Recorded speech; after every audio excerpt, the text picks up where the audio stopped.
পেঁপে আলুর একটা নিরামিষ কিন্তু টেস্টি রেসিপি বানাবো। সেজন্যে প্রথমে মশলাটা বানিয়ে নিচ্ছি। 2 টেবিল চামচ তিল আর 2 টেবিল চামচ পোস্ত কড়াইতে ড্রাই রোস্ট করে নিয়েছি। তারপরে ঠান্ডা হলে এটাকে প্রথমে গুঁড়ো করে নেব।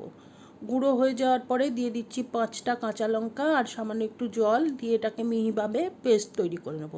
মশলা রেডি হয়ে গেছে। এখন কড়াইতে জল দিয়ে পেঁপেটা সেদ্ধ করে নেব। ডুমো ডুমো করে কেটে নিয়েছি পেঁপেটা, খোসা ছাড়িয়ে ভালো করে ধুয়ে নিয়ে জলের মধ্যে দিয়ে দিলাম। দিয়ে দিয়েছি সামান্য একটু লবণ, ঢাকা দিয়ে 10 মিনিট মিডিয়াম হিটে সেদ্ধ করে নেব। আর তারপরে জল ঝরিয়ে পেঁপেটা তুলে নিয়েছি। এখন কড়াইতে সর্ষের তেল গরম করে দিয়ে দিয়েছি 2টো শুকনো লঙ্কা, 1 চা চামচ কালো সর্ষে। শুকনো লঙ্কা আর কালো সর্ষেটা সামান্য ভাজা ভাজা হয়ে গেলে 2টো মিডিয়াম সাইজ আলু, এটাকেও ডুমো করে কেটে নিয়েছি, সেটা দিয়ে দিলাম।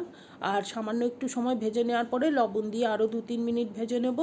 তারপরে জল ঝরিয়ে রাখা পেঁপে সেদ্ধটা দিয়ে দিলাম। এখন এটাকেও নিয়ে আরও 4-5 মিনিট মিডিয়াম হিটে ভেজে নেব।